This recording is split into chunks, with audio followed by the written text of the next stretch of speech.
where the mind is without fear and the head is held high, where knowledge is free.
নমস্কার সুধী দর্শকজনের এবং আমার স্নেহে ছাত্রছাত্রীদের ভালোবাসা জানিয়ে আমি শুরু করছি আজকের দ্বাদশ শ্রেণীর একটি নতুন অধ্যায়।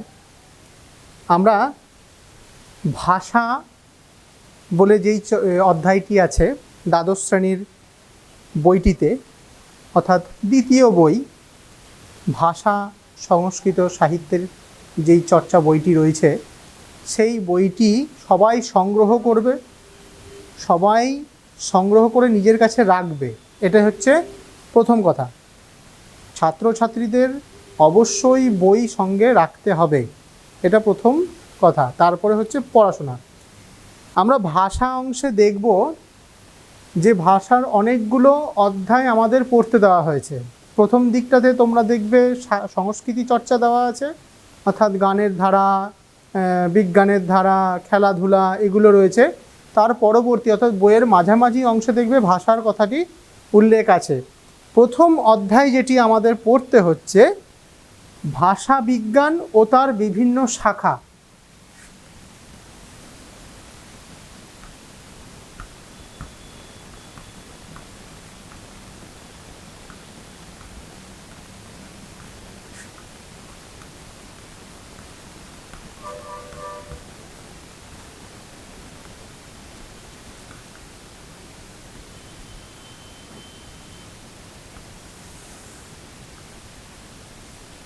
প্রথমেই বলে রাখি, তোমাদের এই বই যেটা রয়েছে ভাষা সংস্কৃত সাহিত্যের চর্চা বইটি, এই বইটা প্রথমেই দেখে অনেকে ভয় পেয়ে যাবে। ভয় পাওয়ার কারণ কি? এতে এত নতুন জিনিস দেওয়া আছে যেগুলো তোমরা আগে কোনো দিন দেখোনি। অন্য কোনো ক্লাসগুলোতে তোমাদের এই জাতীয় বিষয় নিয়ে আলোচনাই করা হয়নি। প্রথম দিকে তোমাদের যেই অংশগুলি রয়েছে গানের ধারা, সংস্কৃতি, খেলাধুলা, বিজ্ঞান চর্চা, ওইগুলো তো আছেই। ভাষা অংশে যেই অংশগুলি তোমরা পাচ্ছ সেই অংশ দেখবে একেবারে নতুন। প্রথমেই ভয় পেয়ে যেও না। আমার কথা হচ্ছে ভয় না পেয়ে জিনিসটাকে আগে দেখার চেষ্টা করো, বোঝার চেষ্টা করো যে কি আছে ওতে।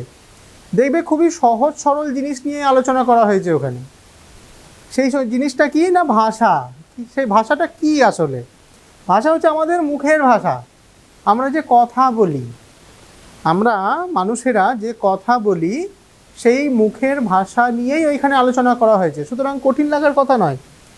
এবার তোমরা বলবে স্যার 1 লাইন 2 লাইন পড়ে বা একটা দুটো প্যারাগ্রাফ পড়ে কি একটা পাতা পড়ে আমি কিছুই বুঝতে পারছি না, কি বিষয়ে যে বলছে আমার মাথার উপর দিয়ে পার হয়ে যাচ্ছে। এই জন্যই পার হচ্ছে বা এই জন্যই কঠিন লাগছে যে পরিভাষাগুলো একটু নতুন।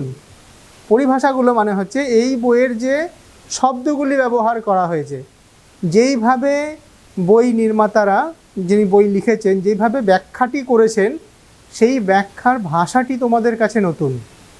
দেখো পড়ছি ভাষা, আবার সেই ভাষাটাই বুঝতে পারছি না। তার মানে বুঝতে পারছো ব্যাপারটা কতটা জটিল একটা ব্যাপার। কিন্তু আমরা এই জটিল ব্যাপারটাকে একটু সহজ করে নেব। লেখা এবং বলা এই দুটো জিনিসকে আমাদের প্রথমে আলাদা করে ফেলতে হবে। লেখা এবং বলা। লেখা কোন জিনিসগুলো? না এই যে আমরা যে বই, এই যে বই যে পড়ছি, এটা 11-এর বই ছিল, তোমাদের 12-এরও যেই বই আছে, এই যে বইগুলো যেগুলো রয়েছে এতদিন ধরে আমরা যে বইগুলো স্কুলে পড়ে এসেছি, কবিতা, বিজ্ঞান, এইগুলো সমস্তই হচ্ছে লেখা। লেখা আছে তাই আমরা পড়ে পড়ে নিতে পারছি। তাহলে লিখেছে কিসে? না বাংলাতে, তার সঙ্গে ইংরাজিও কিছু শব্দ দেওয়া আছে। এই যে লেখা, এই বিষয়টা নিয়ে আজকে আমাদের আলোচনার বিষয় নয়। অর্থাৎ এই যে ভাষা বিজ্ঞান, যেটা আমাদের আজকে চর্চার বিষয়, ভাষা বিজ্ঞান আমাদের লেখার ভাষার সঙ্গে কোনো সম্পর্কই রাখে না। সে কিসের সঙ্গে সম্পর্ক রাখে? না এই যে আমরা যে কথা বলছি, প্রতিনিয়ত আমাদের মুখে বুলি ছুটছে।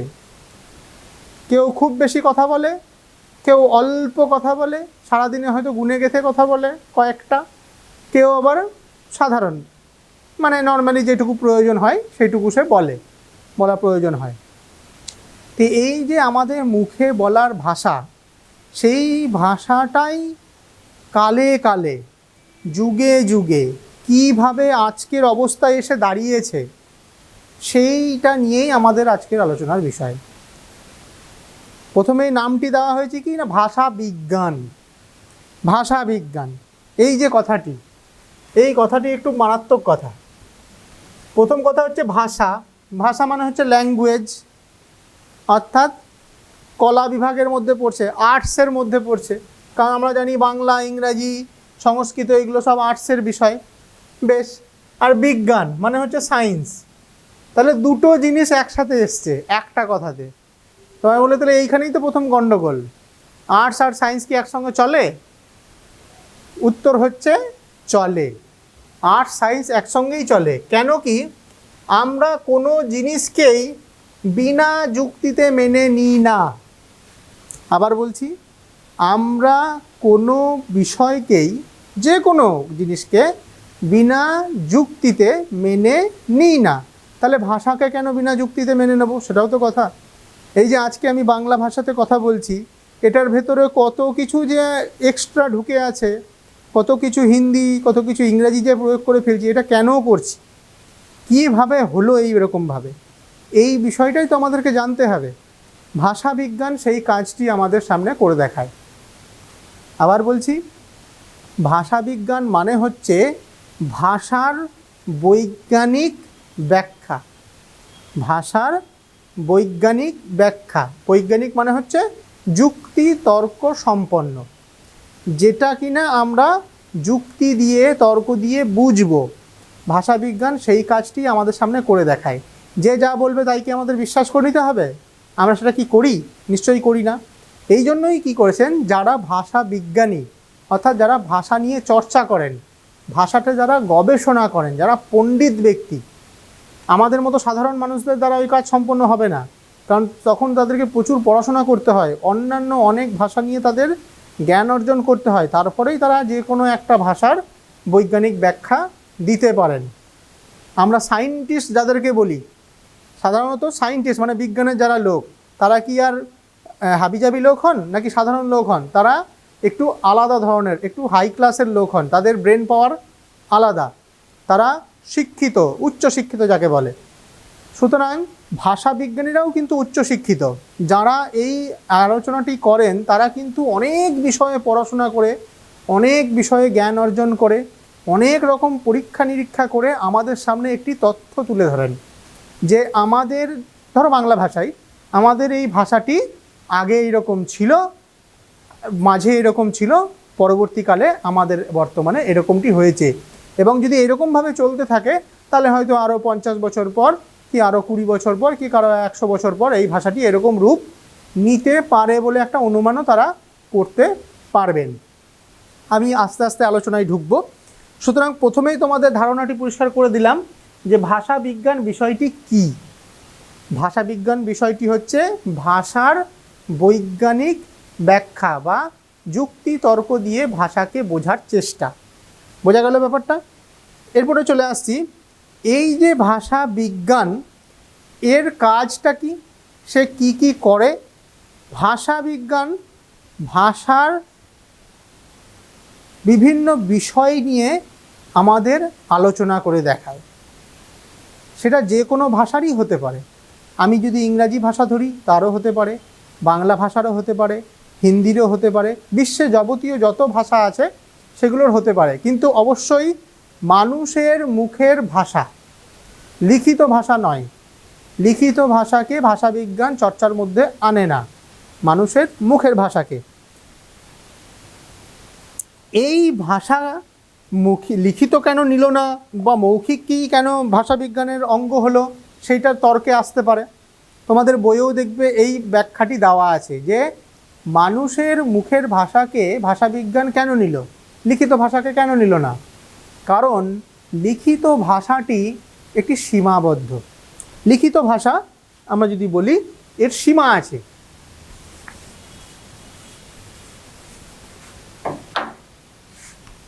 লিখিত আর মৌখিক।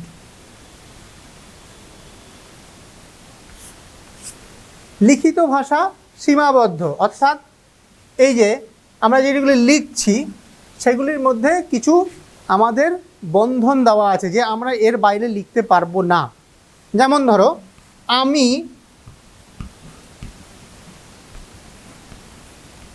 ভাত খাই, ঠিক আছে, এই সহজ একটি বাংলা বাক্য দিয়ে আমি এটা বোঝাতে চাইছি যে আমার দ্বারা ভাত খাওয়া হয়। বোঝার চেষ্টা করো। কিন্তু আমি যদি এই কথাটিকে মৌখিক পর্যায়ে নিয়ে যাই, আমি অনেক রকমভাবে মৌখিকে বলতে পারি। কারণ এক এক জায়গায় বলার ভঙ্গি এক এক রকম, এক এক জায়গায় বলার শব্দ এক এক রকম প্রয়োগ হয়। সেক্ষেত্রে আমাদের একটা স্বাধীনতা থাকে। সাধারণ চলিত বাংলায় এই কথাটি আমরা লিখে থাকি যে আমি ভাত খাই, কিন্তু কার্যক্ষেত্রে দেখা যাচ্ছে আমি পশ্চিমবঙ্গের যদি বিভিন্ন জায়গায় চলে যাই, এই বাক্যটিকে অনেক রকম টোনে হয়তো বলা হতে পারে। এটা যদি একটু বঙ্গালী করে নিই, বাঙালদের কথা যদি বলি, তাহলে কি হবে, আমি ভাত খাই। দেখো এই স্বাধীনতাটা আমি অর্জন করতে পারলাম। লিখিততে কিন্তু পারবো না, এটা লিখিততে কিন্তু পারবো না। আমি লিখে বোঝাচ্ছি এই কারণে যাতে তোমরা বুঝতে পারো। এটা কিন্তু আমি বলছি, ঠিক আছে, আমি বলছি আমি ভাত খাই। এটা বঙ্গালী উপভাষাতে প্রয়োগ করা যেতে পারে। যারা বলেন ওই ভাষাতে কথা, তারা এই কথাটি ব্যবহার করতে পারে। যদি মালদা মুর্শিদাবাদের কিছু এলাকার কথা ধরি, তাহলে আমি তারা বলবেই না, তাহলে বলবে আমি ভাত খাই, এইভাবে বলবে। ঠিক আছে, তোমরা অনেকেই পরিচিত এই ভাষাটার সঙ্গে, শুনলেই বুঝতে পারবে যে তারা আমিকে হামি বলে। তাহলে এটা কি আমরা লিখিততে ব্যবহার করছি? না, লিখতে গেলে কিন্তু আমরা ওটাই লিখবো যে আমি ভাত খাই, কিন্তু বলতে গেলে আমরা বলছি যে আমি ভাত খাই, বা আরও কিছু হয়তো এক্সট্রা টোন যোগ হতে পারে তার সাথে, কেউ আস্তে বলতে পারে, কেউ জোরে বলতে পারে, এরকম ব্যাপারগুলি আসে।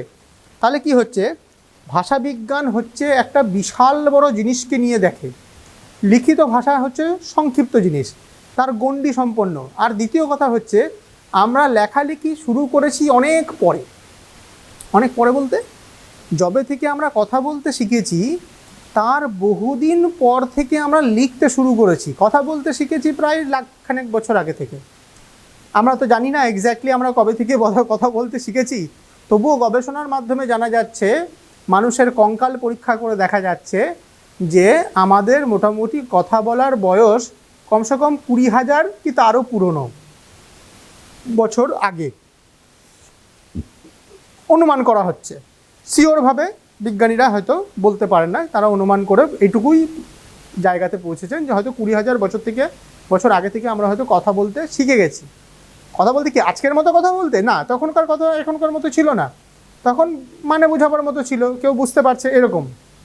প্রাণী জগতে প্রত্যেকটি প্রাণীরই নিজের ভাব প্রকাশ করার ভাষা রয়েছে। পাখিদের ভাষা রয়েছে, জন্তু জানোয়ারের ভাষা রয়েছে। তুমি বাঘকে যদি দেখো, বাঘেরও ভাষা রয়েছে। হাতিকে যদি দেখো, সেও তার বাচ্চাকে ডাকছে বিভিন্ন একটা উপায়ে। ছাগলের বাচ্চা ম্যাঁ ম্যাঁ করে ডাকে, তাদের ওইটাই একটা ভাষা, তাদের নিজস্ব ভাষা ওটা। মানুষেরও সেরকম সেই সময়তে নিজস্ব ভাষা ছিল, সেইভাবেই তারা একে অপরের সঙ্গে আলাপ আলোচনা করতো। কিন্তু লেখার ব্যাপারটা কি, এখানে আমরা সীমাবদ্ধ হয়ে যাচ্ছি। লিখতে শিখেছি আমরা বহু পরে। তার প্রমাণ যবে থেকে দেখা যাচ্ছে যে আজ থেকে প্রায় 5 থেকে 7 হাজার বছর আগে আমরা লিখতে শিখেছি। কেন? কারণ আমাদের কাছে তার প্রমাণ রয়েছে। হরপ্পা মহেঞ্জোদারো সভ্যতার শিলালিপি, প্রাচীন রোম সাম্রাজ্যের যে পিরামিডগুলি দেখা যাচ্ছে, তাদের যেই ভেতরে যেই হাইরোগ্রাফিক লিপিতে যেই লেখাগুলি রয়েছে, যেগুলোকে পাঠোদ্ধার করা বর্তমানে একটুখানি কঠিন হচ্ছে, কিছু কিছু বিজ্ঞানী চেষ্টা করে পারছেন, কিন্তু সেক্ষেত্রে দেখা যাচ্ছে যে পুরোটা বুঝতে পারছি না, কিছু কিছু বুঝতে পারছি। লিখেছে, তাহলে ওই লেখা লিপিগুলোর তো একটা বয়স রয়েছে। সেই বয়সগুলো বিবেচনা করে দেখা যাচ্ছে যে 5 থেকে 7 হাজার বছর আনুমানিক সেই সময়তে আমরা লিখতে শুরু করেছি। তার আগে কোনো লেখার প্রমাণ পাওয়াই যাচ্ছে না। মানুষ কী পরিস্থিতিতে ছিল, কী অবস্থায় তারা কথা বলতো, এটা আমরা অনুমান করে নিতে পারছি যে তারা হয়তো কথা বলছে। কারণ কথা না বললে তো হবে না, কথা হচ্ছে আগে। একটা শিশুও প্রথমে কথা বলতে শেখে, তারপর লিখতে শেখে। তাহলে মানুষের ভাষাও যখন শিশুরূপে ছিল, যখন শুরু পর্যায়ে ছিল, তাহলে তখন সে শুধু মুখেই বলতো, লিখতে পারতো না। তৃতীয় আরেকটি বড় যুক্তি হচ্ছে এই ভাষাবিজ্ঞানের, যে আমরা মুখের ভাষাকে কেন নিচ্ছি। কারণ অধিকাংশ মানুষ বলতে জানে, লিখতে জানে না। আবার বলছি, অধিকাংশ মানুষ অর্থাৎ বিশ্বের যত মানুষ রয়েছে তাদের মধ্যে যদি পার্সেন্টেজ করা যায়, তাহলে দেখা যাবে যে তারা বলতে জানে অথচ লিখতে জানে না, তার সংখ্যাটা কম। লিখতে জানার সংখ্যাটা কম, অর্থাৎ স্বাক্ষর অক্ষর জ্ঞান সম্পন্ন মানুষই তো লিখতে পারবে। যে অক্ষর জ্ঞান করেছে সেই লিখতে পারবে, তাছাড়া পারবে না। কিন্তু বলতে পারবে, কারণ বলতে তো শুনেই শেখা যায়। আমরা আমাদের আশেপাশে আমাদের আত্মীয় স্বজনের মধ্যে এমন অনেককে দেখি যারা পড়াশোনা করেনি, তারা লিখতে পারে না। কিন্তু তারা কি কথা বলতে পারে না তাই জন্য? না, তারা খুব সুন্দর কথা বলতে পারে। দাদু ঠাকুমাদের, পুরনোদের দেখবে, যাদের বাড়িতে এখনও দাদু ঠাকুমারা বেঁচে আছেন, তারা দেখবেন অনেকেই হয়তো অশিক্ষিত, হচ্ছে তাদের অক্ষর জ্ঞান হয়নি, অথচ তারা অত্যন্ত ভালো কথা বলতে পারেন, ভালো গল্প করতে পারেন, মিষ্টি মিষ্টি গল্প করে শোনাতে পারেন। তার মানে কি হচ্ছে, মুখের ভাষাটির আয়তন অনেক বড়। মুখের ভাষা অধিক ব্যবহৃত হয়, অধিক প্রচলিত, কিন্তু লিখিত ভাষার প্রচলন খুবই সামান্য। অর্থাৎ যারা লেখাপড়া জানেন তারাই একমাত্র সেই ভাষার ব্যবহার করতে পারেন। এবং লেখাপড়া জানা মানে এই নয় যে আমি নিজে কিছু লিখছি, সৃষ্টি করছি। লেখাপড়া মানে কাজ করা, এইটুকুই বোঝায়। নিজে লেখার যে প্রবণতা, সাহিত্য সৃষ্টি বলো, অন্যান্য রচনা বলো, বৈজ্ঞানিক সুলভের রচনা বলো, এইগুলো হচ্ছে লিখিত লেখা, লেখার পর্যায়ে। বেশ, এইটা গেল হচ্ছে ভাষাবিজ্ঞানের আলোচনার বিষয় এবং সে কি কি বিষয় নিয়ে আলোচনা করে। তাহলে ভাষাবিজ্ঞান কি করে? সে মানুষের মুখের ভাষা বা মৌখিক ভাষাকে বেশি প্রাধান্য দেয়, সেটা নিয়েই সে গবেষণা করে, সেটা নিয়েই সে আলোচনা করে এবং সেটা নিয়েই তার সিদ্ধান্ত সে গ্রহণ করে। এইবার চলে যাচ্ছি এর একটু ভেতর দিকে।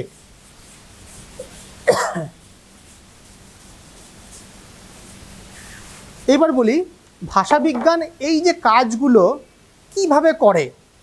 ধরো কোনো একটি ভাষা সে আলোচনা করবে, সেটি লিখিতভাবে নেই, মৌখিকভাবেই হয়তো রয়েছে, লিখিতভাবে নেই এরকম ভাষার সংখ্যা কম এখন। কারণ কিছু কিছু প্রত্যন্ত এলাকা ছাড়া বাকি সবই মোটামুটি লিখিত রূপ পাওয়া যায়। তোমরা ক্লাস 11-এও হয়তো পড়ে এসছো যে মৌখিক ভাষা বা কৃত্রিম ভাষা বলে একটা অধ্যায়, যেখানে দেখবে কিছু ভাষা এমন রয়েছে যেগুলো এখন তৈরি হচ্ছে, যেমন এসপারান্তো তোমরা পড়ে এসেছিলে। এসপারান্তো ভাষা একটা মৌখিক ভাষা, কিন্তু তারও ব্যাকরণ তৈরি হয়েছে, কিছু শব্দ দিয়ে সেই ব্যাকরণটাকে তৈরি করার চেষ্টা করা হচ্ছে, একটা জায়গায় বাঁধার চেষ্টা করা হচ্ছে। কিন্তু মৌখিক ভাষা যেগুলি, সব ভাষাই মৌখিক এবং সব ভাষাই মোটামুটি ভাষাবিজ্ঞানের চর্চার মধ্যে আসে। তাই আমাদের বিজ্ঞানীরা ভাষাবিজ্ঞানীরা একটি পদ্ধতি অবলম্বন করেন। সেই পদ্ধতিটি বৈজ্ঞানিক পদ্ধতি, যুক্তি তথ্য সম্পন্ন, যাতে কেউ সেটাকে খণ্ডন না করতে পারে। সেই জন্য সেই পদ্ধতিটি কীরকম? 1 নম্বর হচ্ছে, প্রথমে কি করা হয়, কোনো একটি ভাষা সম্পর্কে তথ্য সংগ্রহ করা হয়।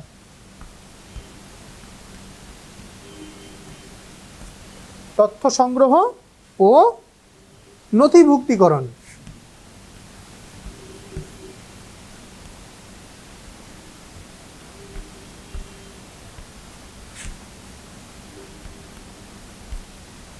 নথিভুক্তকরণ, ঠিক আছে। দ্বিতীয় শব্দ কি হচ্ছে? বিশ্লেষণ। তাহলে প্রথমে কি হলো?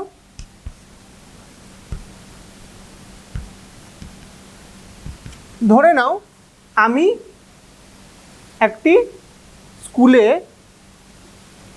বাংলার কীরকম আছে জ্ঞান ছেলে মেয়েদের সেটা দেখতে যাব। ধরে নাও একটা স্কুলে বাচ্চারা কিভাবে বাংলাটি পড়ছে সেটা আমি দেখতে গেছি। আমি একজন ধরো ভাষা বিজ্ঞানী। তাহলে আমি কি করব? প্রথমে তথ্য সংগ্রহ করব যে এই স্কুলে কতগুলি ছেলে মেয়ে আছে, কতজন পড়াশোনা করে, তারা কোন কোন ক্লাসে পড়ে। কারণ আমি ক্লাস 5-এর ছেলের সঙ্গে তো ক্লাস 12-এর ছেলের তুলনা করতে পারবো না। তাদের দুজনের জ্ঞানের মধ্যে অনেক তফাৎ আছে, তাদের ভাষা জ্ঞানের মধ্যেও অনেক তফাৎ থাকবে। তাহলে আমাকে প্রথমে তাদের সম্পূর্ণ তথ্য নিতে হবে, কে কোন ক্লাসে পড়ে না পড়ে। ভাষার ক্ষেত্রেও ঠিক সেরকম, আমি আগে কোনো ভাষার তথ্য নেব, এই ভাষাতে কতগুলি শব্দ আছে মোটামুটি যেগুলি বলা হয়, তারপরে সেগুলোকে আমি নথিভুক্ত করব যে এই শব্দগুলি এই ভাষাতে বলা হয়। এবং সেইগুলি আমি পরবর্তী ক্ষেত্রে কি করব, একটার পর একটা আসছে, কোনোটাই কিন্তু আগে পরে আসবে না। প্রথমে তথ্য সংগ্রহ অর্থাৎ ডেটা কালেকশন এবং নথিভুক্তিকরণ মানে হচ্ছে রেকর্ড করে নেওয়া হলো। তারপর হচ্ছে বিশ্লেষণ মানে অ্যানালাইসিস। এটা কি করে হচ্ছে? যথাযথ বর্ণনা করা হচ্ছে যে এই ভাষাতে এই এই শব্দগুলি রয়েছে। তারপরে 3 নম্বর চলে যাব। কি 3 নম্বর কি আছে? তোমরা বই দেখেও বলতে পারো। 3 নম্বর হচ্ছে অনুমান।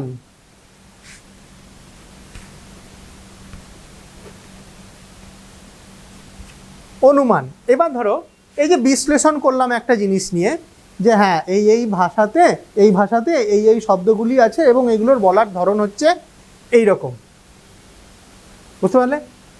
তাহলে কি হবে? একটা অনুমান করতে পারবো এই ভাষাটা হয়তো এইভাবেই কাজ করে। আমি একটা উদাহরণ দেব, তার আগে আমি বলছি অনুমানটা কিভাবে করে। যে একটা নির্দিষ্ট ওয়েতে যখন একটা ভাষার ফ্লো ছোটে, বেশিরভাগ ক্ষেত্রেই সেটাই ঘটছে, বারবার ঘটছে। যেমন ধরো আমি এই যে হাতে এরকম একটি চক নিয়ে এইভাবে ঠেলি মানে নিউটনের সূত্র হচ্ছে প্রভাবিত করা, শক্তি দ্বারা প্রভাবিত করা। এই যে চলে যাওয়া, ঠিক আছে, এই যে চলে যাওয়ার ব্যাপারটা বারবার ঘটবে, আমি যতবারই করব ততবারই ঘটবে। আমার অনুমান তাহলে কি হবে? তাহলে ঠেললে পরেই চলবে, শক্তি প্রয়োগ করলেই সে এগোবে, এই ব্যাপারটাই সিদ্ধান্ত ওইভাবেই আসতে হবে। তাহলে অনুমান করে নিলাম এটাই হওয়া উচিত। তারপরে হবে যাচাই। 4 নম্বর যাচাই করা। তাহলে ভাষার ক্ষেত্রে কী হলো? বিশ্লেষণের পরে আমি অনুমান করলাম যে এই কথাগুলি হয়তো এইভাবেই বলা হয়, এইভাবেই করা হয়, তার জন্যই এটা হয়। তারপর হবে যাচাই। তাহলে এটাই কি হয়? তাহলে সব ক্ষেত্রেই কি হয়?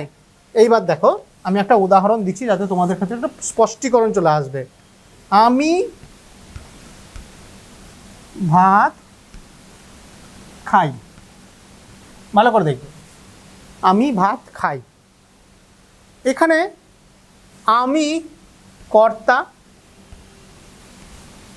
কর্ম, ক্রিয়া।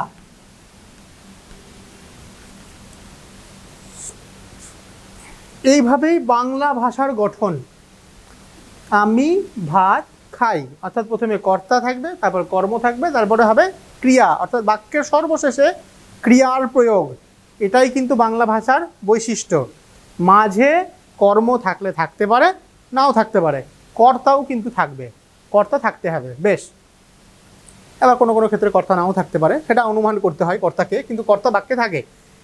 এরপরে কি বলছি, আমি এখানে একটা যদি অন্য বাক্যও প্রয়োগ করি, দেখবো যে গঠনটা এরকম হয় কিনা। তাহলে কি হবে? রাম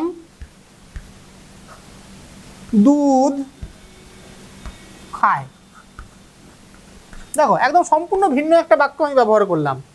আমি ভাত খাই, রাম দুধ খায়। আমি রামকে দিয়ে বললাম এবং খায় বললাম, কিন্তু গঠনে কি তফাৎ হলো? কর্তা কর্তার জায়গাতেই রইলো, কর্ম কর্মর জায়গাতেই রইলো, ক্রিয়া কিন্তু ক্রিয়ার জায়গাতেই রইল। তাহলে আমি কি বোঝাতে চাই, একটা ভাষায় যখন আমি যাচাই করব, বারবার সেটাকে বিশ্লেষণ করব, তারপরে আমি একটা অনুমানে পৌঁছাতে পারবো যে হ্যাঁ, যে এই ভাষাতে কর্তা প্রথমে থাকে, মাঝে থাকে কর্ম এবং শেষে থাকে ক্রিয়া। আরও অনেক বিষয় আছে এরকম, আমি একটা বাক্য দিয়েই শুধু দেখাচ্ছি যে এই ভাষাতের বৈশিষ্ট্যটাই হচ্ছে এরকম। তাহলে আমি কি করব, সেটাকে যাচাইও করে নিলাম, বারবার দুটো দিয়ে ব্যাখ্যা করে দেখলাম, এরকম 300টা দিয়েও করতে পারি, 500টা দিয়েও করতে পারি, উত্তর দেখবো যে প্রায় একই আসছে। বোঝা গেল ব্যাপারটা? এবার তোমরা বলবে স্যার তাহলে অন্য ভাষাতে কীরকম, দেখিয়ে দিচ্ছি সেটাও কি আছে। এবার ইংরেজিতে দেখো, ইংরেজির ব্যাপারটা, আই ইট রাইস, দেখেছ? আই এট রাইস বা ইট রাইস, এটা ইংরেজিতে বলছে। আই মানে হচ্ছে আমি, ইট মানে কি, ইট মানে খাওয়া বা খাই, আর রাইস মানে হচ্ছে ভাত। তাহলে কি হলো, এখানে কিন্তু উল্টে পাল্টে গেল, ইংরাজি ভাষা কিন্তু তাহলে বাংলার নিয়ম মানে না। মানে কি, মানে না। তাহলে ইংরাজি ভাষাতে সাবজেক্ট মানে কর্তা, তারপরে হচ্ছে ভার্ব মানে ক্রিয়া, তারপরে হচ্ছে অবজেক্ট বা কর্ম। তাহলে দেখো গঠন প্রকৃতি কিন্তু আলাদা। আর একটা জিনিস দিয়ে দেখি, হিন্দি দিয়ে দেখে নিই একবার। হিন্দি, আমি বাংলাতে লিখছি, मैं चावल खाता हूँ, मैं चावल खाता हूँ, ঠিক আছে, মানে আমি ভাত খাই। তাহলে मैं মানে আমি, ঠিক জায়গাতে আছে, চাওয়াল ভাত ঠিক জায়গাতে আছে, খাতা হুঁ মানে খাই, ঠিক আছে। তাহলে কিন্তু হিন্দির সঙ্গে বাংলার কিন্তু মিল পাওয়া যাচ্ছে, কিন্তু ইংরাজির সঙ্গে বাংলার বা হিন্দির মিল পাওয়া যাচ্ছে না। ভাষাবিজ্ঞান এই স্পষ্টীকরণটাই আমাদের সামনে তুলে ধরে, ঠিক আছে। বইয়ে কিন্তু এইভাবে তোমাদের বোঝানো নেই, বইয়ে শুধু ব্যাখ্যা করে দেওয়া আছে যে ভাষাবিজ্ঞানের কাজটি কী। এই জন্যই আমি তোমাদেরকে একটা উদাহরণ দিয়ে সেই বিষয়টাকে তুলে ধরলাম, যে আমরা প্রথমে তথ্য সংগ্রহ করা দেখছি, তাকে নথিভুক্ত করা দেখছি, তারপরে সেটাকে বিশ্লেষণ করা হচ্ছে, তারপর একটা অনুমানে পৌঁছানো হচ্ছে যে হ্যাঁ তাহলে এই ভাষাটি এরকমভাবেই কাজ করে। তারপর আমরা যাচাইও করে নিচ্ছি সঙ্গে সঙ্গে যে ইংরেজির সঙ্গে কি আছে, বাংলার সঙ্গে কি আছে, এবং ওই ভাষাতে আরও শব্দগুলিই বা কীভাবে প্রয়োগ হয় সেটা আমরা যাচাই করে নিচ্ছি। তারপরে কি করছি, জাস্ট ডাইরেক্ট একটা সূত্রতে চলে আসছি। বিজ্ঞানে যেরকম তোমরা সূত্র পড়ে এসছো বা পড়ে থাকে মানুষ যারা বিজ্ঞান নিয়ে পড়াশোনা করে, সেটাকে আমরা সূত্রে নিয়ে চলে যাচ্ছি। তাহলে সূত্রটা কি দাঁড়াচ্ছে, বাংলার ক্ষেত্রে কর্তা প্লাস কর্ম প্লাস ক্রিয়া, এইভাবেই বাক্যের গঠন, মানে আগে কর্তা তারপরে কর্ম তারপরে ক্রিয়া, এটা হচ্ছে সূত্র। বাংলার বাক্য রচনার সূত্র হচ্ছে কর্তার পরে কর্ম হবে, তারপরে হবে ক্রিয়া। ইংরেজির ক্ষেত্রে কি হবে, ইংরেজির ক্ষেত্রে আগে হবে কর্তা, তারপরে ক্রিয়া, তারপরে হবে কর্ম। বুঝতে পারলে? এই জিনিসগুলো আমাদের কিন্তু ভাষাবিজ্ঞান শেখায়, এইভাবে ভাষাবিজ্ঞান কাজ করে। মুখের ভাষাকে এরা এইভাবে বিচার বিশ্লেষণ করে আমাদের সামনে তুলে ধরে, যাতে আমরা একটা ভাষার সম্পূর্ণ অঙ্গগুলিকে পরিষ্কারভাবে জানতে পারি। এই কারণেই ব্যাকরণের সৃষ্টি হয়েছে। ব্যাকরণ এই কারণে সৃষ্টি হয়েছে যাতে আমরা সেই ভাষাটা সম্পর্কে সম্পূর্ণ তথ্যগুলো তুলে ধরতে পারি এবং জানতে পারি। না হলে আমরা কি পড়ছি, কি জানছি বা কি ব্যবহার করছি সেটা তো আমরা বুঝতেই পারবো না। এই জন্যই এরপরে কি হচ্ছে, তাহলে ভাষাবিজ্ঞানের কাজটা বোঝা গেল, মুখের বলার ভাষাই ভাষাবিজ্ঞানের আসল বিষয়। এরপরে হচ্ছে ভাষাবিজ্ঞান সামগ্রিক ভাষার একটা আলোচনা করে, অর্থাৎ মুখের ভাষারই গঠন নিয়ে আলোচনা করে, তার প্রকৃতি নিয়ে আলোচনা করে, তার পদ্ধতি নিয়ে আলোচনা করে। দেখো এই বিষয়টা পরিষ্কার বুঝতে পারলে কিনা, তারপরে আমি যাচ্ছি নেক্সটে।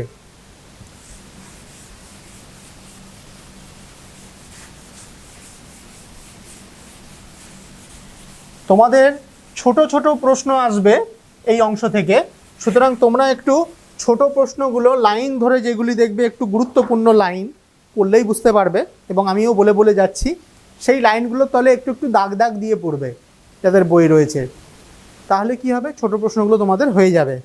তাহলে ভাষাবিজ্ঞান সামগ্রিক ভাষার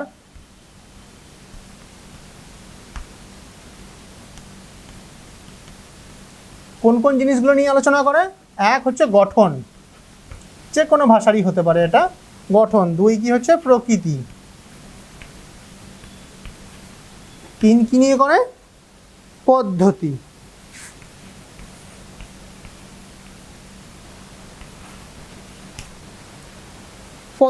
ঠিক আছে।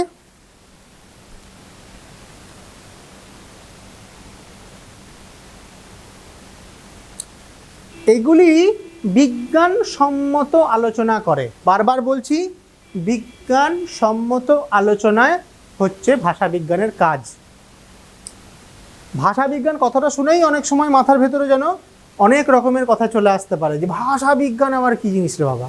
কিচ্ছু না, জিনিসটা একটা সহজভাবে স্পষ্টীকরণে চলে আসা যেতে পারে, যে কোনো একটি ভাষা, ধরে নাও বাংলা ভাষা, তার কি করে সেই সমগ্র বাংলা ভাষাটার, সমগ্র মানে বাংলা ভাষাতে যত রকম বিষয় আছে, শব্দ বলো, ধ্বনি বলো, রূপ বলো, যত কিছু জিনিস আছে, বাক্য টাক্য সব কিছু নিয়ে কি করে একটা সামগ্রিক আলোচনা করে। তার ভেতরে কি কি দেখে সে? এই ভাষার গঠনগুলি কীরকম হয়, প্রকৃতি কীরকম মানে ব্যবহারের পদ্ধতি, প্রকৃতি মানে কীরকম দেখতে এগুলি, আর পদ্ধতি ব্যবহার করার পদ্ধতিটা, এই বিষয়গুলির বিজ্ঞানসম্মত চর্চা ভাষাবিজ্ঞানের কাজ। বিজ্ঞানসম্মত চর্চা অর্থাৎ ব্যাকরণ, সহজে বলতে গেলে ব্যাকরণ বই পড়া। ব্যাকরণ বইটা কেন এলো? ভাষা চর্চার জন্য। ভাষার বিজ্ঞানসম্মত চর্চা করা হয়েছে, তাই ব্যাকরণ বইটি লিখিত হয়েছে। আর কিচ্ছু না, জাস্ট এইটুকু, খুব সহজে বলতে গেলে এইটুকুই। আর যদি আরও বিশেষ করে জানতে চাও, মাথাটা খারাপ যদি করতে চাও, তাহলে আরও জিনিস তোমরা হয়তো যেখান থেকে নিয়ে পড়তে পারো, তাতে মাথাটা বেশি খারাপ হবে, বুঝতে কিছুই পারবে না তোমাদের বয়সে। যাই হোক, একটু এগিয়ে যাচ্ছি। এই ভাষাবিজ্ঞান আর কি কি জিনিস নিয়ে আলোচনা করে, বা এর বিষয়গুলি আর কি কি আছে? আরও কিছু বিষয় নিয়ে এই ভাষাবিজ্ঞান আলোচনা করে। মূল দাগের, মোটা দাগে বলতে গেলে গঠন, প্রকৃতি, পদ্ধতি, এইগুলো নিয়ে আলোচনা করে। এছাড়াও কি করে? মানব মন, আমাদের এই যে মানবিক শরীরের ভেতরে একটি মন আছে বলে আমাদের সকলেরই বিশ্বাস। কারণ মরে গেলে আমরা শরীরটা ফেলে রেখে যাই, আমাদের ভেতর থেকে একটা অন্য কিছু জিনিস বেরিয়ে চলে যায়, সেটি হচ্ছে আত্মা, তাই না? বলি না, মানুষের আত্মাটা ঘুরে ঘুরে বেড়াচ্ছে, বা মানুষের আত্মাটা চলে গেছে। আত্ম মানে হচ্ছে মন, সোজা কথায় মন। সেই মন একটা ভাষার উপরে কি প্রভাব বিস্তার করে? সাহিত্য, লেখালেখি, মুখে কেউ ছড়া কাটতে পারে। তোমরা অনেকেই গান শুনে থাকো, গান বলতে গম্ভীরা গান শুনে থাকো, কেউ মনসা গান শুনে থাকো। দেখবে অনেক কবিরই দেখবে খুব সাধারণ প্রবণতা থাকে ওই সমস্ত গান গাওয়ার। সে নিজেই মুখে অনেক কলি গেয়ে দিতে পারে নিজে থেকেই। অনেকে কীর্তন করতে পারে খুব সুন্দর, তারা দেখবে মুখেই করে দিতে পারে। তারপরে কি হচ্ছে? শিক্ষার প্রণালী, যে এই ভাষাটি শিখতে হয় কিভাবে। আমরা একটা ছোট্ট শিশুকে যদি দেখি, তাহলে দেখব যে বাংলা ভাষা শিখতে বা তার মাতৃভাষা শিখতে তার যতটা না কষ্ট হয়, সে কিন্তু অন্যান্য ভাষা শিখতে তার থেকে বেশি পরিশ্রম লাগায়। ঠিক আছে? তাহলে বলা যেতেই পারে যে ভাষা শেখাটা একটা স্বাভাবিক প্রবৃত্তি আমাদের, সেটা মাতৃভাষাটাই স্বাভাবিক প্রবৃত্তির মধ্যে পড়ে।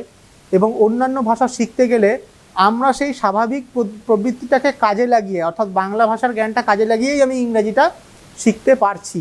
আমি যদি বলি আই ইট রাইস, তার আগে আমাকে জানতে হবে যে আমি ভাত খাই জিনিসটা কি।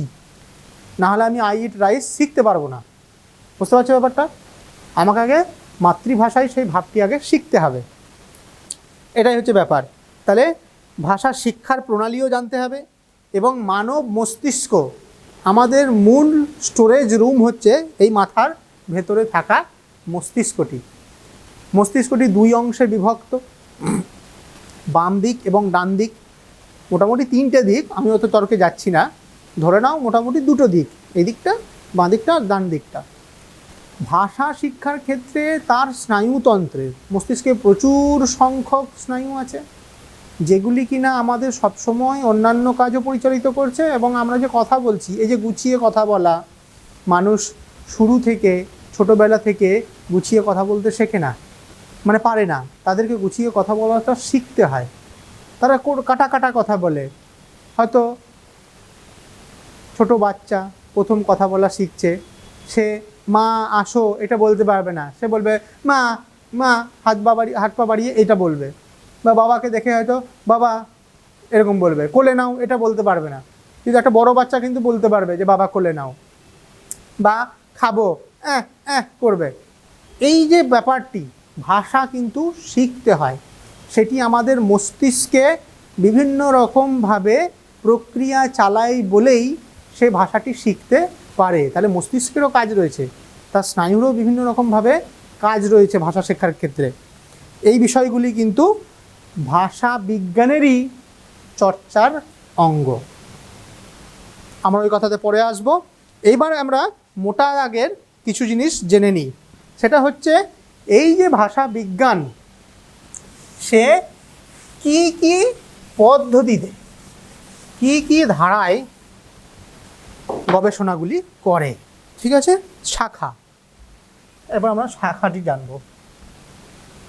ভাষা বিজ্ঞানের শাখা প্রধানত কয়টি? তিনটি। শর্ট প্রশ্নের জন্য কিন্তু খুব জরুরি এই জিনিসগুলো, তিনটি। দেখো বইয়েও আছে, তোমরাও লিখে নিতে পারো। তাহলে তিনটি প্রচলিত শাখা আছে, সেই তিনটি কি কি? এক, তুলনামূলক।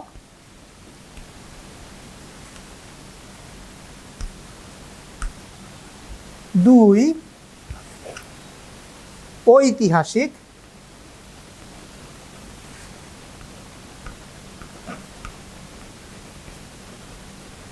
তিন, বর্ণনামূলক।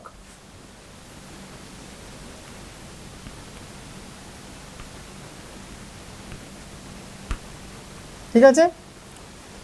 এক তুলনামূলক, দুই ঐতিহাসিক, তিন বর্ণনামূলক। প্রথমে আমি একটি মজার বিষয় তোমাদেরকে বলে রাখি। তুলনামূলক ভাষাবিজ্ঞান এই কথাটি জানার আগে বা পড়ার আগে তোমাদের একটি ছোট্ট লিস্ট আমি দেখাচ্ছি। এটা বোর্ডে আঁকতে গেলে অনেকক্ষণ সময় লেগে যাবে, তো আমি একটু এই লিস্টটাকে, এই যে নিচের এই ছকটিকে একটু তোমাদের সামনে তুলে ধরছি। এই ছকটি একবার দেখো, এটি তোমাদের হচ্ছে ক্লাস 11-এর যেই ভাষা বইটি রয়েছে তার 113 পৃষ্ঠার একটি ছবি। সুন্দরভাবে দেখে নাও, তোমরা মিলিয়ে নিতে পারছো। এটি কেন দিচ্ছি আমরা?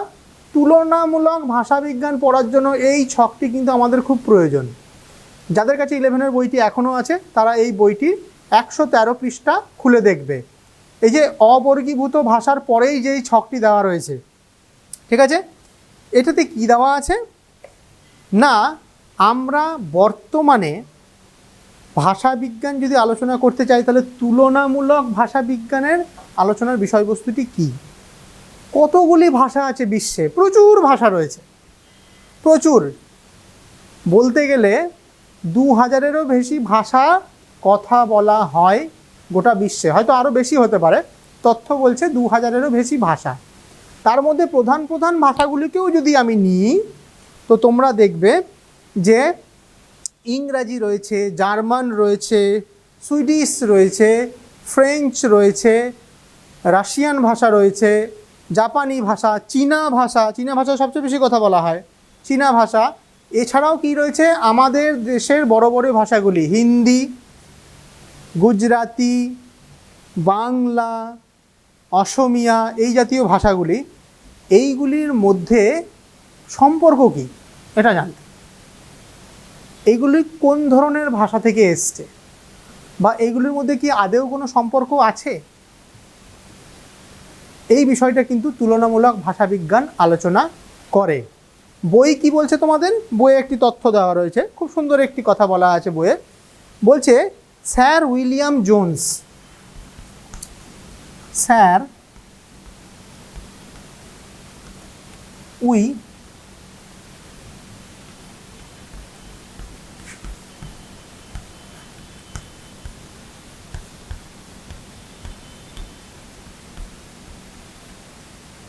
স্যার উইলিয়াম জোন্স কত সালে না 1786 সালে, 1786 সালে এই ধারার সূত্রপাত করে। কোন ধারা? না তুলনামূলক ভাষাবিজ্ঞানের। তিনি কি বলেন? তিনি একটি সুন্দর কথা বলেন।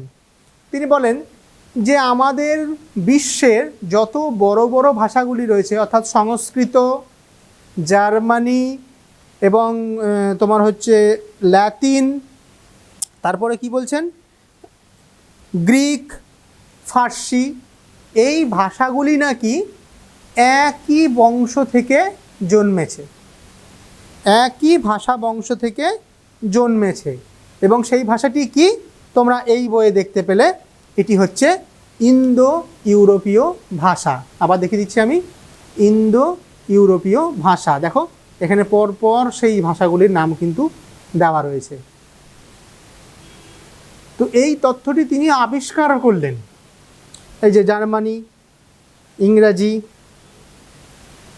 তারপরে এইখানে দেখো এই যে ল্যাটিন, ইতালীয়, ল্যাটিন, আইরিশ, কেল্টিক, গ্রিক, এগুলি মূল কোন ভাষা? ইন্দো ইউরোপীয় ভাষা থেকে এসছে, ইন্দো ইউরোপীয় ভাষা থেকে এসছে। পরবর্তীকালে এই যে ফার্সি, হিন্দি, বাংলা, মারাঠি, উড়িয়া, গুজরাটি, পাঞ্জাবি, এগুলো কিন্তু ইরানীয় বা ভারতীয় আর্য ভাষা থেকে কিন্তু এসছে। আরেকবার দেখে নাও সুন্দর করে। হ্যাঁ দেখো গ্রিক রয়েছে, ল্যাটিন রয়েছে, ঠিক আছে, জার্মানি ভাষাগুলো রয়েছে, German, Dutch, Swedish, Flemish, Portuguese, Farsi, এই সব কটাই একটা মাথার কাছ থেকে বেরিয়েছে, অর্থাৎ একটা ভাষা বংশ থেকে বেরিয়েছে, সেটা হচ্ছে ইন্দো ইউরোপীয়। এটা কিন্তু ক্লাস 11-এর বইয়ে কিন্তু এই ছকটি দেওয়া আছে, 12-এর বইয়ে কিন্তু এই ছকটি কিন্তু নেই। তাই জন্য তোমাদের হয়তো বুঝতে অসুবিধা হতে পারে, তাই জন্য আমি ছবিটা দেখিয়ে দিলাম। এই ছবিটা এই কারণেই দরকার যে তুলনামূলক ভাষাবিজ্ঞান এই কথাই বলছে যে আমাদের আশেপাশের দেশে যেই কথাগুলি বলা হয়, যেই ভাষায় কথাগুলি বলা হয়, সেই ভাষা কিন্তু আমাদের ভাষা থেকে বিশেষ কিছু আলাদা নয়, তাদের মধ্যে কিন্তু সমানতা কিছুটা পাওয়া যায়, অর্থাৎ আমাদের মধ্যে মিল প্রচুর, এই ভাষাগুলির মধ্যে মিল প্রচুর। সংস্কৃতর সঙ্গে ল্যাটিন ভাষার বহু অংশে মিল পাওয়া গেছে, গ্রিক ভাষায় মিল পাওয়া গেছে। একটা উদাহরণ আমি দিতে পারি, দাম কথাটা, বর্তমানে আমি যদি বলি দাম কত রে, দাম কত, জিনিসটা জামাটার দাম কত, প্যান্টটার দাম কত, এই দাম কথাটা অ্যাকচুয়ালি কোন ভাষা থেকে পাওয়া গেছে জানা আছে কি তোমাদের? এই দাম কথাটা আসলে হচ্ছে গ্রিক ভাষার। তাহলে গ্রিকটা কোন দেশের ভাষা? প্রাচীন রোমের ভাষা, রোমের, ঠিক আছে। সেই দেশের বা গ্রিসের, সেই দেশের ভাষা কিন্তু সংস্কৃত মোটেও ছিল না। আর আমরা এই দাম শব্দটি পেয়েছি সংস্কৃত থেকে। তাহলে গ্রিক শব্দ দ্রাখমে, কথাটা আবার বলছি, দ্রাখমে, দ্রাখমে কথাটা সংস্কৃততে হয়ে গিয়েছে হচ্ছে কি দ্রাম্য বা দ্রম্য, দ্রম্য থেকে দম্য থেকে দাম। বুঝতে পারছো ব্যাপারটা? গ্রিক শব্দ দ্রাখমে, সেটা সংস্কৃত প্রথমে গ্রহণ করেছে, নিয়ে হয়ে গেছে দ্রম্য বা দ্রাম্য, দ্রাম্য থেকে দ্রম্য থেকে দম্য থেকে দাম। থেকে থেকে কেন বলছি? কারণ এইগুলি মাঝের স্টেপ, প্রাকৃত, অবহট্ট, অবভ্রংশ, এগুলো আমরা যাচ্ছি, পরেরটাতেই আছে, এই জন্য বলে দিলাম। থেকে থেকে বলে মনে হচ্ছে একটা ভাষা ভেঙে যখন নতুন একটা রূপ নিচ্ছে, তখন সেটাকে বলা হচ্ছে তার প্রাকৃত রূপ। এটা তুলনামূলকের বিষয় নয়, ওটা হচ্ছে ঐতিহাসিকের বিষয়, ওটা আমরা যাব। তাহলে এইটুকু বোঝার চেষ্টা করো যে জার্মানি ভাষা, ইতালি ভাষা, সংস্কৃত ভাষা, এই ভাষাগুলি কিন্তু একই ভাষা বংশ থেকে বেরিয়ে এসছে। সুতরাং আমরা একটা বিশাল বড় ভাষা পরিবারের অংশ। যেমন আমরা পৃথিবীর বাসী, আমরা বিশ্ববাসী বলি নিজেদেরকে, সেরকম আমরা বিশ্ব ভাষা বংশেরই একটা ভাষা নিয়ে নিজেরা ব্যবহার করছি। সুতরাং একে অপরকে ছোট ভাবার কোনো প্রয়োজন নেই যে ওই ভাষায় কথা বলে, ও ওই ভাষায় কথা বলে, কি যে বলে কে জানে, বোঝাই যায় না। না, আমাদের মধ্যেও কিন্তু বংশের পরিচিতি রয়েছে, আমরা একই বংশের জিনিস। বংশ একটা বিশাল জিনিস, মানে হচ্ছে জিন, রক্ত, এটা হচ্ছে ব্যাপার। তো বলতে গেলে পরে আমাদের ভাষার দাদু ঠাকুমারা কিন্তু এক ব্যক্তিই ছিলেন আর কি, আমাদের পরিবারের যারা বাকিরাও অন্যান্য দেশে রয়েছে, যাদেরকে আমরা চিনি না জানি না, তারা কিন্তু আমরা একই ভাষা পরিবারের লোক সেই অর্থে। তো তুলনামূলক ভাষাবিজ্ঞান কিন্তু আমাদের এই কথাটি বলছে যে আমরা সবাই কিন্তু, যারা যেই ভাষাতেই কথা বলি না কেন, মোটামুটি দেখতে গেলে পরে ইন্দো ইউরোপীয় ভাষা বংশেরই বাসিন্দা বা কথা বলার লোক। তারপরে কি আসছে? ঐতিহাসিক ভাষাবিজ্ঞান। ঐতিহাসিক তুলনামূলক বিষয়টি খুব সহজে বোঝা যেতে গেল তোমাদের। তুলনা মানে হচ্ছে তুলনা করা, সেই বিষয়টি যে ওর ভাষাতে কি রয়েছে আমার ভাষাতে কি নেই, অর্থাৎ রাম আমার থেকে মোটা না আমার থেকে রোগা, এটা তুলনা। ঠিক ওই ভাষার সঙ্গেই আমি সংস্কৃত থেকে ইংরাজিকে কিভাবে আলাদা করব, ল্যাটিনকে কিভাবে আলাদা করব, এই বিষয়টাই তুলনামূলক ভাষা নিয়ে আলোচনা করে। ঐতিহাসিক ভাষাবিজ্ঞান জিনিসটা কি? এই ভাষাটি যে কোনো একটি ভাষা, ধরে নাও বাংলা ভাষা, সেই একটি ভাষারই কোন যুগে কী রূপ ছিল সেই বিষয়টি নিয়ে সে আলোচনা করে। কোন যুগে মানে বাংলা ভাষা কি শুরু থেকেই বাংলাই ছিল? না, শুরুতে ছিল বাংলা ভাষা সংস্কৃতেরই একটা অঙ্গ। সংস্কৃত বিশাল বড় একটি ভাষা। বাংলা ভাষার জন্ম তোমরা পড়ে এসছো ক্লাস 11-এ, 9000 খ্রিস্টাব্দের সময়, 9000 থেকে দ্বাদশের মাঝামাঝি, ঠিক আছে, দশম, 900 থেকে 1000 এইটুকু সময়ের মধ্যে, খ্রিস্টাব্দের মধ্যে বাংলা ভাষার জন্ম হয়েছে। খুব ভালো কথা। তাহলে তার আগে সে কী ছিল?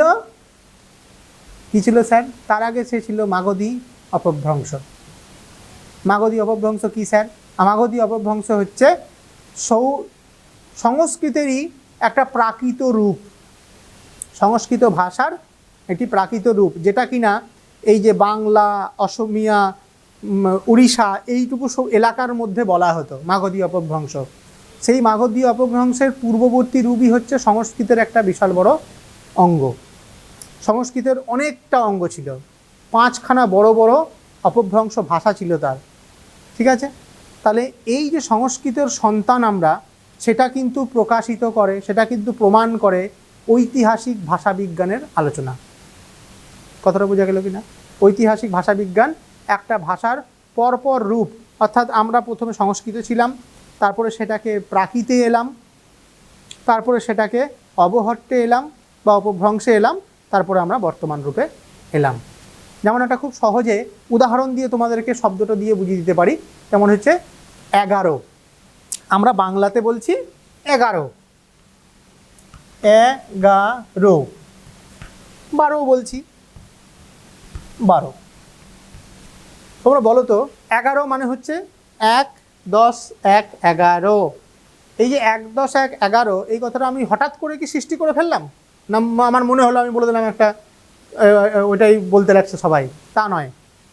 11 কথাটি এসছে একাদশ কথা থেকে।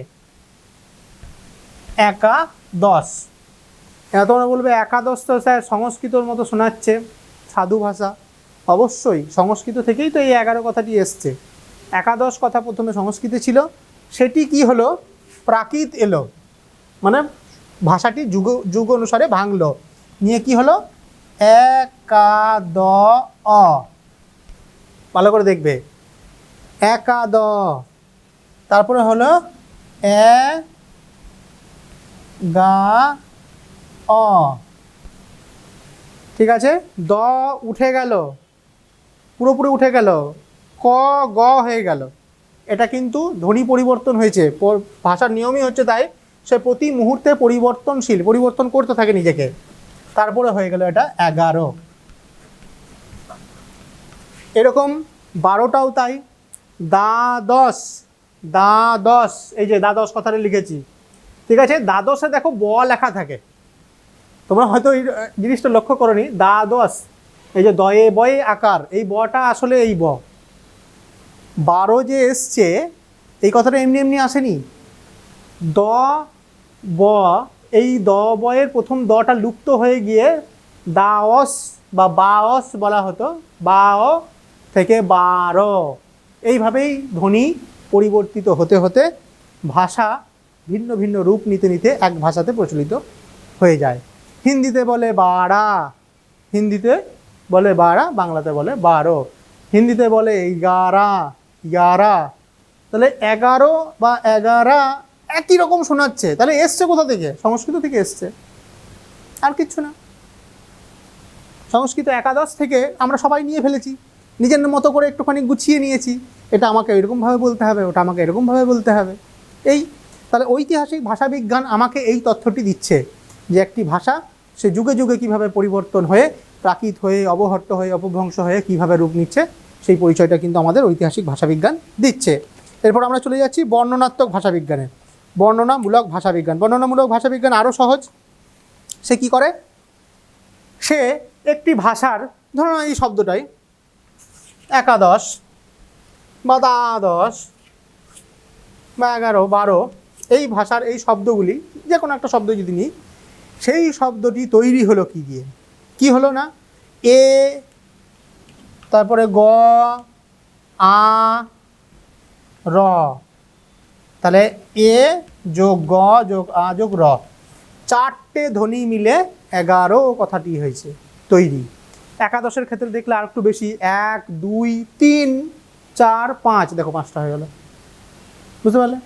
তাহলে বর্ণনামূলক ভাষা মানে হচ্ছে কোনো ভাষায় সেই পার্টিকুলার ভাষাটি তার ধ্বনি, কোনো শব্দের ধ্বনি, ধ্বনিগুচ্ছ, তার পদ, পদ মানে হচ্ছে শব্দগুলি, বাক্যে ব্যবহৃত হলে সেগুলো পদ হয়ে যায়, পদ এবং বাক্য নির্মাণের যেই রীতিগুলি থাকে সেই বিষয়গুলি নিয়ে সে আলোচনা করে। এর সূত্রপাত বেশি দিন নয়, অর্থাৎ বর্ণনামূলক ভাষাবিজ্ঞান বলতে গেলে এক কথায় ব্যাকরণ, এক কথায় ব্যাকরণ। ব্যাকরণ জিনিসটি এসছে বিংশ শতাব্দীর গোড়ার দিকে। বিংশ শতাব্দী মানে হচ্ছে 1900 খ্রিস্টাব্দের শুরুতে, অর্থাৎ 1910 হতে পারে, 1920 হতে পারে, এইটুকু সময়ের মধ্যে কিন্তু এসছে এই পদ্ধতিটি, ঠিক আছে। ইউরোপে প্রথমে শুরু হয়, তারপরে মার্কিন যুক্তরাষ্ট্রে এইটি বিস্তার লাভ করে, এই ধারণাটি যে ভাষাকে এইভাবে ব্যাখ্যা করা বা এইভাবে বিশ্লেষণ করা যেতে পারে। 4টি প্রধান বিষয় নিয়ে, এখানে জিনিসটা লিখেই দিই তোমাদের সুবিধা হবে। 4টি প্রধান দিক বর্ণনামূলক ভাষাবিজ্ঞান আলোচনা করে। এক হচ্ছে ধ্বনি বিজ্ঞান,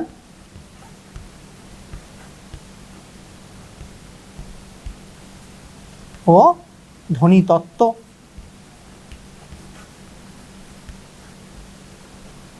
2, এটা এক হলো। 2 রূপতত্ত্ব,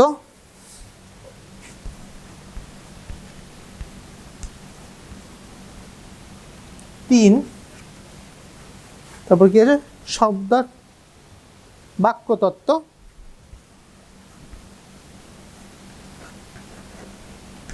বাক্যতত্ত্ব, আর 4 শব্দার্থ তত্ত্ব।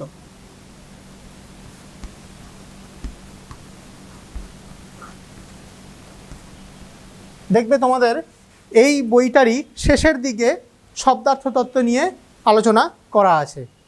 ক্লাস 11-এ তোমরা রূপতত্ত্ব, ধ্বনিতত্ত্ব এগুলো এই বই আছে, এই বই শেষের দিকে, না এটা তো 11-এর বই।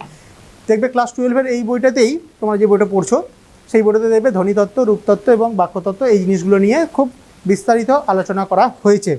সুতরাং বুঝতে পারছো একটা ভাষার সামগ্রিক আলোচনা করতে গেলে ভাষা বিজ্ঞান সেই কাজটি করছে এবং সেটি অত্যন্ত যুক্তিপূর্ণভাবে গবেষণামূলক ক্রিয়াকলাপ করে তবেই সে করছে, বোঝা যাচ্ছে? তাহলে বিজ্ঞান বলা হচ্ছে এই কারণেই, কারণ এটা গবেষণার ফসল।